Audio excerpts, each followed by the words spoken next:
Hey guys, welcome back to the farm. We have been working on our sheep pasture for quite some time this spring.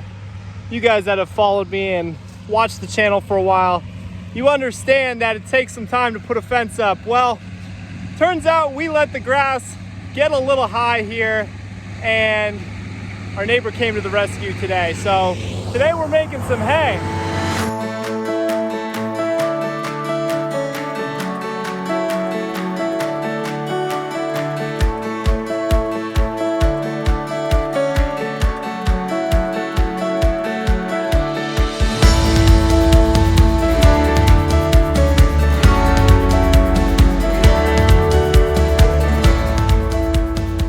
Many of you guys know we're out here working a full-time job, trying to do this on the side, and I'm spending a lot of evenings and weekends trying to knock out these projects. Took us a while to get our fence posts in, to run this tencel, and we had a ton of rain this spring here in Pennsylvania, so our orchard grass clover mixed pasture here behind us grew up substantially. It grew up very quickly. And it outgrew our animals, outgrew our timeline here to get the animals into this pasture. So he asked me, do you want this to be hayed for you? Because obviously if you just let the grass continue to grow, it becomes really useless to your animals. You're not gonna be able to get your animals in here to graze effectively. So you might as well get something out of what you have going on here. So today's the day. Right now he's out here, he's cutting it. He's got his big hay mower on and just driving away here. Pretty cool to see. Obviously a little bit of a larger scale operation compared to what we're doing here. So it's also good to have neighbors that are willing to help you out. So right now he's just gonna drive through. He's gonna cut this all down. You can see making progress very quickly. And then later on, probably come back, he'll probably ted it a little bit, which is essentially just kind of fluffing that hay up, which will help in the drying process. We'll let this stuff dry for a couple days, rake and bale, and I'll show you guys every step along the way here. So pretty cool process right now. Definitely really appreciate the help, and this is gonna provide us a lot of hay here for our animals for this coming winter. So maybe one day we'll go for some equipment like this, but for now it's nice to just have the help. So you can see as we're walking along, first couple rows of cutting, this stuff will dry pretty quickly. It's gonna get really hot here. We're looking at 94, 95 degrees all next week. So, and it's gonna be bone dry. So this is perfect time to cut this, have it dry. You can see kind of what we were looking at. Really it was gonna become an overgrown mess again. But like I said, it's kind of an orchard grass, clover mixture. Obviously there's some other stuff mixed in there, as with most pastures, but he's gonna bale this into large square bales at roughly 700-ish pounds a piece. So that'll be pretty interesting to see kind of how we're gonna handle them and how we're gonna store them, but we're working through that whole thing and we'll figure something out. It's gonna be a lot of hay, more than what we're gonna need for our animals. Obviously only having 10 sheep, a couple bales will get us through the winter. Talked to you guys before, we're probably gonna get a couple more animals till it's all said and done this year. But obviously with him coming out here and doing the work for us, I'm more than willing to give some of the hay up as well. So we'll see kind of what happens. But in the meantime, we'll just kind of watch this process unfold.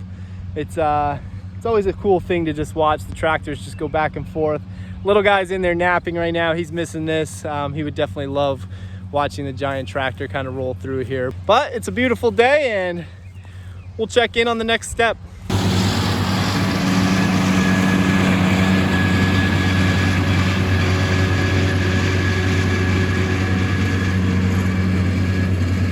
Okay guys, 2 days later, giving the hay a little bit of time to dry.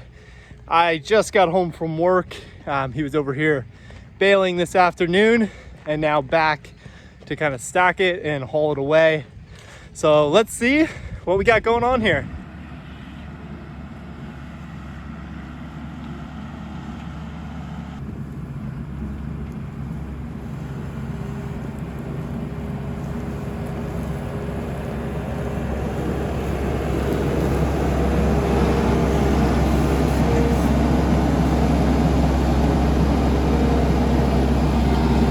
probably about at the halfway point. We have 9 bales on right now with some room to go. So we'll see what we can fit on here. We're gonna take this stuff down to our old red barn on my parents' side of the property. We'll see how many we can get in that thing, or hopefully we don't fall through the floor, but we'll stack a couple in there. And then, well, I guess we gotta figure out the rest. We may store some down here on Alan's farm, which is only a couple-minute drive away. So definitely appreciate being able to do that as well. But pretty cool what's going on here.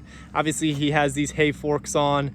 Reminder, these things are about 700 pounds a piece. They're packed very tightly. So double stacking them, call it about 1,400 pounds, just kind of cruising through the field, bringing them down here to the hay wagon. So really cool process, and it's exciting to have some hay for the winter stored up here in mid-June already, knowing that we'll be good to go, feed these animals all throughout without an issue. And well, we're gonna have plenty of leftover on top of that.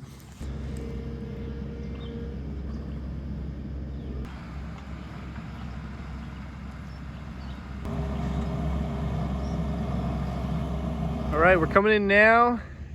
We got 20 on the wagon, and I believe this is the final 2 right here. See where you can put these.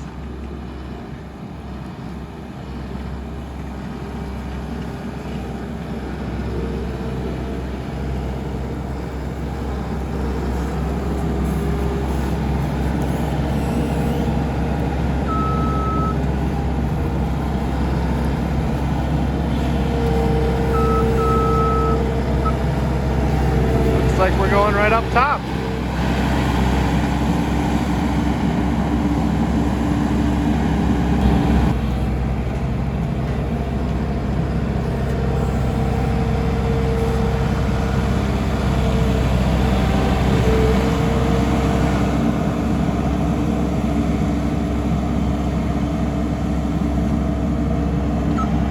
Fits perfectly. All right, guys, we got my dad over here to help us as well. So he's actually running over. They're gonna go get the skid loader. I was gonna offer to drive this tractor over here, but I started figuring what weight was on the back of here, and I really don't want any part of that. So let's go down here now, down this little dirt road. We are over on my parents' property. For those of you that haven't followed the channel much, our farms connect. So very nice to have family close by. And we're walking down to their old, we'll call it rustic. How about we call it rustic red barn? I call it more so decrepit.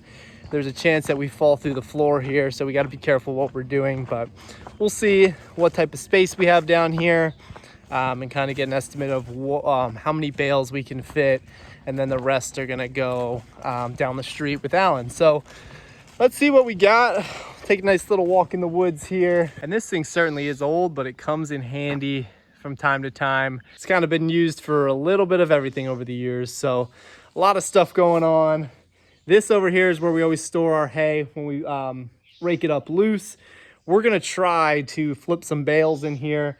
Again, these things 700 pounds. It's gonna be a little bit of a job, but we definitely can get a few in here.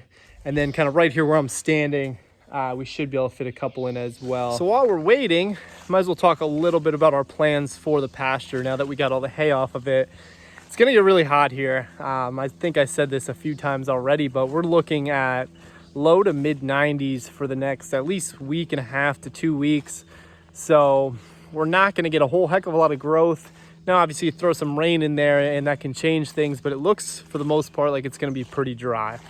We have some time. We're not really in any rush as far as limitations on pasture space now, but I'm thinking in about 2 to 3 weeks, if we can start getting some good growth on there, we'll start getting the sheep over there. We'll integrate our new sheep with our old, and we'll move them all kind of over as a package deal. Should be pretty exciting for us, getting 10 sheep right across the road from the house. And then we'll start truly rotating these animals like we want to, see what type of pasture we can develop by doing that. And then, well, we'll see what is in store after that.